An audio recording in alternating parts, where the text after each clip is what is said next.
Olá, pessoal, tudo bem com vocês? Meu nome é doutora Isabela Fernandes e nós estamos iniciando mais um Eu na Previdência. E hoje nós iremos começar o nosso curso gratuito de Direito Previdenciário. Nesse curso vocês irão aprender as principais diretrizes do direito previdenciário para vocês conseguirem trabalhar na prática com o direito previdenciário, bem como fazer questões de concurso, caso o seu objetivo seja concurso público ou advogar como eu, né? Já tenho 7 anos de história na advocacia previdenciária e tenho muito a contribuir com vocês. Aceito sugestões aqui no final do vídeo de novos assuntos de direito previdenciário, mas saiba que vocês irão saber do zero até a prática no direito previdenciário. Então, quem está começando agora, que não sabe como vai atuar no direito previdenciário, assim como pessoas que já atuam há algum tempo, mas têm um índice de indeferimento muito grande em suas ações, nós iremos tratar sobre tudo do direito previdenciário aqui, totalmente gratuito. Então, você não pode deixar de compartilhar esse vídeo, curtir esse vídeo e se inscrever nesse canal, porque senão vocês irão perder toda a gama de vídeos que nós estamos trazendo para você. E digo mais, de forma sucinta, vocês vão conseguir ver todos os assuntos sem precisar gastar horrores e tampouco ficar horas e horas assistindo vídeo de direito previdenciário para atingir essa prática. Então, eu reuni tudo o que eu aprendi durante a minha vivência, assim como as aulas que eu já dou para cursinhos de concurso, como direção concursos, e também as aulas universitárias que eu leciono. Então, já tenho uma experiência alta, tanto na parte metodológica quanto na parte prática do direito previdenciário, e tenho muito a ensinar para vocês. Então, essa aula é uma aula inicial, mas ela tem muito conteúdo, gente. Nossa, vocês vão aprender tanta coisa na aula de hoje que vocês vão ficar empolgados para as próximas aulas. Nessa aula de hoje, né, eu preparei não só uma introdução, mas o início da parte prática do direito previdenciário. Nessa aula dividida em blocos, né? E o primeiro bloco nós vamos já entrar sobre os principais temas e a diferenciação de assistência e previdência. Primeiramente, eu quero desejar as boas-vindas para a nossa primeira aula do nosso curso completo de Direito Previdenciário. Na prática, hoje eu vou mostrar para vocês de forma simples, direta e prática como funciona o direito previdenciário no dia a dia, que é isso que vocês querem saber e é isso que vocês me pedem todos os dias no Instagram. E por falar em Instagram, me sigam lá, Isabela, com 2 L's, amorim.adv. E essa é uma aula, gente, para quem está começando do zero, mas também para aquelas pessoas que já atuam, que querem melhorar sua técnica, seus atendimentos ou simplesmente reforçar, né, esses pilares essenciais do INSS. Nessa primeira aula, você vai entender o que é a Previdência, como funciona o INSS por dentro, quem é considerado segurado no INSS, como a contribuição é analisada e quais são as principais bases que sustentam, né, todos os benefícios previdenciários. Eu prometo entregar para vocês essa aula com clareza e principalmente lógica, para que vocês consigam não apenas decorar, mas aplicar, certo? Então, antes de aprender o que é benefícios, cálculos e estratégias, a gente precisa saber onde estamos pisando. Então, vamos entender o que é a previdência. O direito previdenciário, ele faz parte do ramo da Seguridade Social. Então, a Seguridade Social é o gênero, certo? Ela está prevista no artigo 194 e 195 da nossa Constituição Federal. E desse tripé tem as espécies, né? Que é saúde, previdência social e assistência social. Eles convivem juntos, mas possuem orçamentos distintos e não são a mesma coisa. A saúde é um direito de todos e dever do Estado. E ela é organizada no nosso país de acordo com o SUS, que é o Sistema Único de Saúde. Ela é universal, tanto abarcando brasileiros quanto estrangeiros, e não necessita de contribuição, não necessita pagar para ter acesso à saúde. Já a assistência social, ela também não precisa pagar, não precisa contribuir para ter acesso à assistência, mas ela abarca quem dela precisa, ou seja, aquelas pessoas que estão em uma situação de vulnerabilidade social, que geralmente são as viúvas, os órfãos, as pessoas que possuem baixa renda, certo? Essas pessoas que estão na pobreza ou extrema pobreza precisam da assistência social e ela tem um benefício que é muito conhecido por vocês, que é o BPC Loas. Esse benefício, ele é um benefício assistencial ao idoso ou ao deficiente de baixa renda, não necessita contribuir, precisa comprovar o quê? A baixa renda e se é idoso ou deficiente, certo? E sendo idoso aqui, não pela lei do idoso, que a lei do idoso fala que idoso é a partir dos 60 anos. Não, aqui é de acordo com a lei da assistência social, certo? Que ela vai trazer que a lei da assistência social tem um apelido de LOAS, por isso que a gente fala BPC LOAS, porque o BPC é o benefício de prestação continuada, e LOAS é a lei, que é a lei orgânica da assistência social. E essa lei, ela vai trazer as diretrizes, e ela fala que é um benefício assistencial de um salário mínimo por mês, não tem direito à pensão por morte, não tem direito a 13º, por quê? Porque não é benefício previdenciário. Só tem direito a esses dois quando é benefício previdenciário. É um benefício assistencial, certo? E ele é garantido pelo INSS. O INSS que vai fazer a administração desse benefício, apesar de não ser previdenciário. E nós temos a Previdência Social, que ela é contributiva. Como assim? Você precisa contribuir para você ter direito aos benefícios previdenciários. Sem o pagamento, você não tem esse direito. Quem não contribuiu não vai ser segurado, né? Segurado é o nome que se diz aquela pessoa está cadastrada dentro do regime de previdência, certo? Se você entende isso, você já começa a entender muitas questões dos benefícios previdenciários e por que esses benefícios são indeferidos, né? Então, um dos motivos do indeferimento é justamente não estar na qualidade segurado, ou seja, não contribuir para a previdência. Então, se você não contribui, você perde essa qualidade, esse que a gente chama assim, um rótulo, né, de segurado, e você não tem mais esse direito. Então, você pode perder a qualidade de segurado ou pela falta de contribuição. A falta de contribuição também gera como consequência a falta da qualidade de segurado. Uma coisa depende da outra. Então, esses dois requisitos são importantes e eles são um dos principais motivos de indeferimento. Outro ponto importante é que existem vários regimes previdenciários, mas 90% deles, que chegam assim para a gente advogado, né, estão dentro do regime geral de previdência social, que é administrado pelo INSS. Existem outros regimes? Existe, como os regimes dos servidores públicos, né, que são os regimes próprios de previdência, que são regras diferentes dessas do INSS. No nosso curso, nós vamos focar no RGPS, que é o Regime Geral de Previdência Social, que é esse administrado pelo INSS e que abarca 90% dos brasileiros, né, principalmente aquelas pessoas que possuem carteira assinada ou que contribuem à parte, certo? Prestadores de serviço. Então, como a imensa maioria da população é do regime geral, o regime próprio de servidor público, nós não vamos abarcar aqui no nosso curso. Talvez a gente faça algumas aulas de regime próprio, mas o nosso foco aqui é o regime geral, certo? Se você entendeu essa diferença básica, então a gente consegue avançar, lembrando que não entra servidores públicos. Ah, mas tem um servidor público municipal que se aposentou no INSS, é porque esse servidor público, apesar de ter passado no concurso público, não existia regime próprio para ele. Quando o município, né, não geralmente é municipal, não fornece esse regime próprio, aí sim ele vai vir para o regime geral, porque ele não pode ficar sem regime de previdência. Certo, gente? E agora nós vamos para o nosso segundo bloco.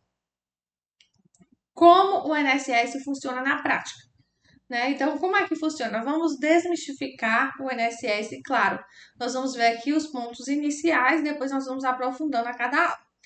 Certo? Muita gente vê o INSS como um bicho de 7 cabeças, né? Mas ele é muito autoexplicativo, ele é muito simples. Quando você entende como é que o órgão pensa, como o órgão funciona, tudo fica mais simples. Então, o INSS ele trabalha com 3 pilares de análise. Quando você entra no aplicativo Meu INSS, por meio do portal do Gov, do seu cliente, ele vai fazer a análise desse benefício que você entrou de forma administrativa, ou seja, você não entrou com ação judicial, você entrou com benefício administrativo, ele vai fazer análise de alguns pilares. A primeira análise dele é da parte administrativa da agência, né? Então, ele vai analisar nessa parte administrativa se foi cumprido os prazos de exigência, né? Os prazos que você, toda a documentação que foi pedida.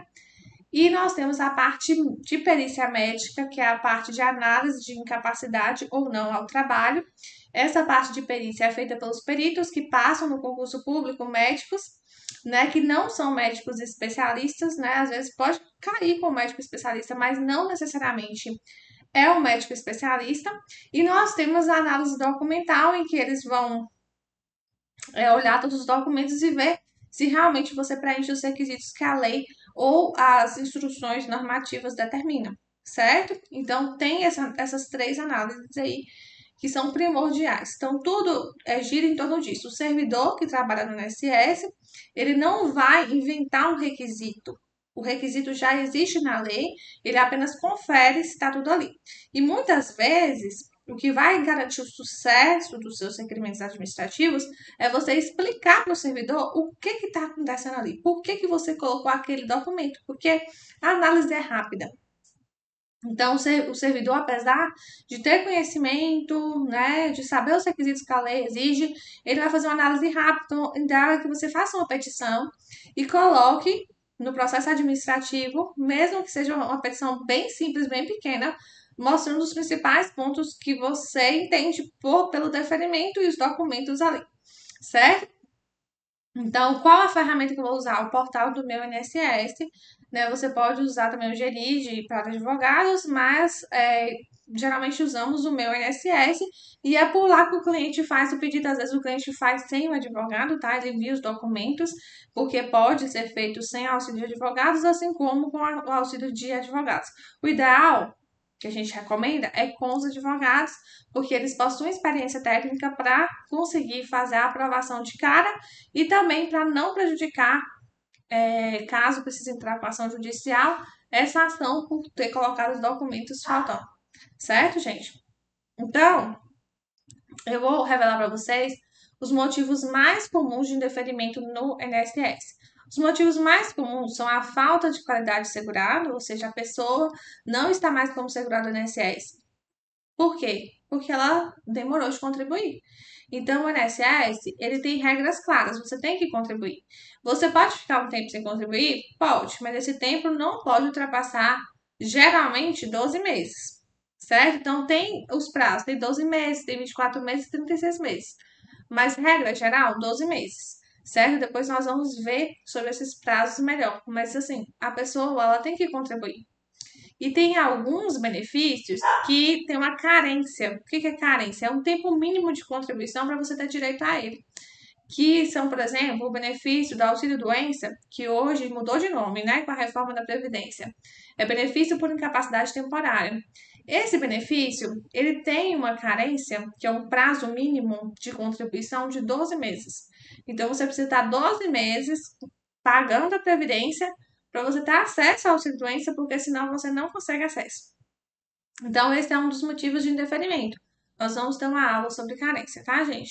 Então, documentos insuficientes ou documentos inconsistentes, às vezes os documentos estão até digitalizados de forma errada. Eu vejo muito o INSS pedindo, por exigência, documentos que foram juntados, mas juntados de forma errada.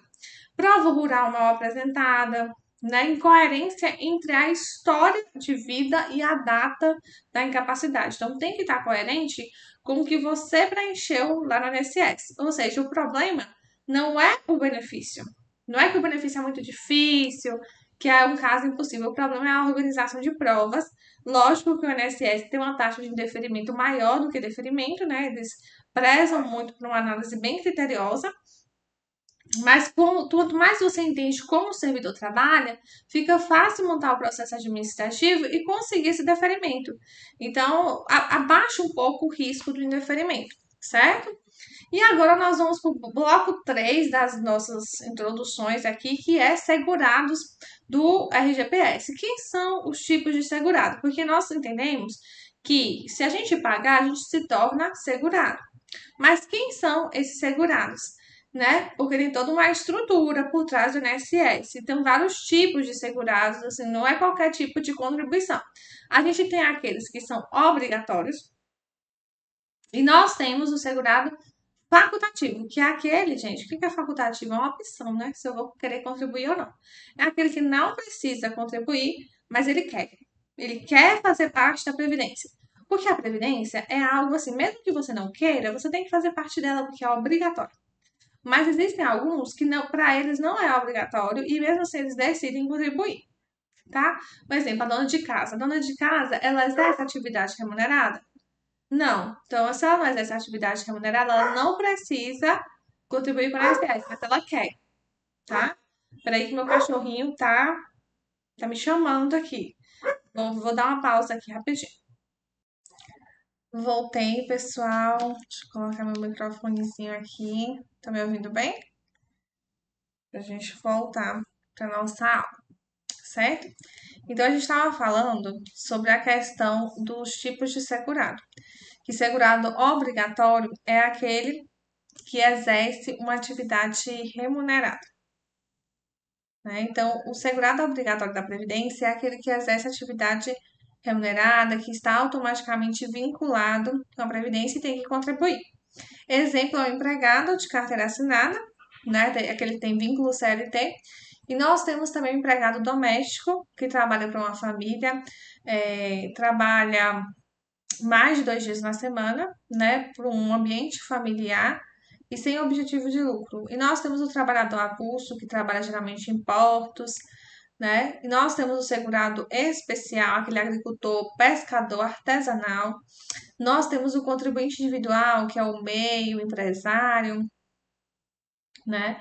Então, nós temos essas categorias de segurado obrigatório e o segurado facultativo, que é um exemplo a dona de casa, né? Que não precisa trabalhar, não exerce atividade remunerada e ela quer contribuir, então ela contribui facultativamente. Cada categoria tem uma forma diferente de contribuir, de apresentar esses documentos também. Se você erra a categoria, você erra o benefício inteiro. Então você tem que começar do zero. O facultativo é a pessoa que não trabalha, mas quer contribuir para ter essa proteção previdenciária e ter direito aos benefícios previdenciários. Agora, dois pontos práticos importantíssimos. A perda da qualidade segurada, a pessoa perde quando fica muito tempo sem contribuir. Existe um período de graça que varia de 3 meses e 36 meses, dependendo da situação da pessoa. E tem também a recuperação dessa qualidade, né? Porque você pode voltar a contribuir. Geralmente são exigidas 6 contribuições para reativar essa carência dos benefícios. E olha a frase que eu sempre digo e repito, se você dominar quem é segurado e como ele contribui, você domina 70% do direito previdenciário, certo? Então, assim, vamos só recapitular o que a gente falou. Nós falamos no bloco 3, né, sobre a qualidade de segurado, e agora no bloco 4 nós vamos falar sobre carência, tempo de contribuição e qualidade de segurado. A carência é o número mínimo de contribuições para você ter direito a um benefício previdenciário. O tempo de contribuição, por sua vez, é a soma dos meses trabalhados. É tudo que você já pagou ao INSS, que foi descontado e foi validado. E nós temos a qualidade segurado, que é essa qualidade que é o nome que se dá à pessoa que ela pode receber um benefício previdenciário, certo? Então, exemplos práticos, nós temos o salário maternidade, que hoje está precisando de uma contribuição, né? Antigamente eram 10 contribuições, quando era contribuinte individual e facultativo. Nós temos a aposentadoria programada, que é aquela que envolve idade e tempo de contribuição, precisa de uma carência de 180 contribuições, geralmente 15 anos mulher, 20 anos homem. Tem as regras de transição, mas geralmente é 15 anos mulher e aos 62 anos de idade, e o homem 20 anos de contribuição e aos 65 anos de idade. Nós temos o auxílio por incapacidade temporária, que era o antigo auxílio-doença, que requer 12 contribuições, salvo acidente ou doenças específicas. Então, aqui é onde o advogado ajuda mais o cliente, é onde tem a análise técnica do advogado, que ele vai analisar o melhor benefício para o cliente e vai juntar essas provas. Porque às vezes o cliente tem tempo, tem carência, mas não tem qualidade segurada no momento do pedido, e isso faz toda a diferença. E atenção, a carência e o tempo não são a mesma coisa. Então, carência e tempo de contribuição não é a mesma coisa. Você pode ter 10 anos de trabalho e só 5 anos de contribuições válidas. Então, o advogado vai fazer essa análise, ele pode até retificar o CNIS, que é aquele cadastro de informações sociais que fica lá no meu INSS do cliente. Ele pode retificar aquilo dali, certo? Então, erros comuns que causam deferimento é quando o cliente trabalhou como autônomo, mas não contribuiu, que aí você pode até analisar se você vai fazer o pagamento retroativo desse período. Aquele que é rural, mas não tem documentação como rural ou do grupo familiar. Aquele que é MEI e acha que contribuiu, mas contribuiu fora da data e não computou no CNIS. Então, tudo isso deve ser analisado em uma análise de CNIS. Então, a gente tem vários benefícios, o INSS, enquanto previdência, né? Vincula a apostadoria programada, que é a pós-reforma. Nós temos a apostadoria especial, que é aquela para aquelas pessoas que tiveram contato com agentes insalubres e perigosos. Nós temos a apostadoria por idade, por incapacidade permanente. A por idade hoje é mais nessas regras de transição, são várias regras. Nós temos os auxílios por incapacidade temporária e o auxílio acidente, né? Nós temos benefícios como o salário maternidade, a pensão por morte, o auxílio reclusão, que é para o segurado, não é para o segurado, o auxílio reclusão é para a família do segurado, então os dependentes do segurado de baixa renda que está preso de forma reclusa, né? E só reforçando, o BPC, que é o benefício de prestação continuada, ele não é da Previdência, ele é da assistência, mas o INSS gerencia. E o ponto mais importante agora, todo benefício exige que você responda 3 perguntas principais. A pessoa tem qualidade segurada? Anota aí. Anota essas perguntas, porque você pode fazer um dossiê de pré-atendimento com o cliente. Ou você, ou um secretário que for atender ele, fazer um pré-atendimento. E aí você vai usar essas perguntas para iniciar, né, essa forma de atendimento para ver se essa pessoa tem realmente direito ao benefício, senão você nem entra com o benefício dela. Ela tem qualidade assegurada? Primeira pergunta. Ela cumpriu a carência exigida pela lei? Que é o tempo mínimo de contribuições para ter direito ao benefício? Ela preenche os requisitos específicos desse benefício? E quarta, eram 3, mas eu vou aumentar mais uma. Ela tem a documentação necessária? Porque às vezes ela preenche os requisitos, ela tem a carência, ela tem a qualidade segurada e não tem documento, certo? Então, se você usar essa lógica, você vai conseguir muitos benefícios previdenciários para os seus clientes, certo, gente? Então, o bloco 6, que é a de análise de um caso previdenciário, nós vamos iniciar para vocês terem uma noção do atendimento. Você vai identificar primeiro que tipo de segurado é. É um segurado empregado? É MEI? É contribuinte especial? É segurado especial? Ou, desculpa, é um contribuinte individual? É um segurado especial? Né? Segurado especial não é aquele que trabalha com agente insalubre ou perigoso, não. Segurado especial é o rural, certo? Aquele que é agricultor ou pescador artesanal. Depois, você vai pedir o CNIS do cliente ou a senha do Gov dele para ter acesso ao meu INSS dele, certo?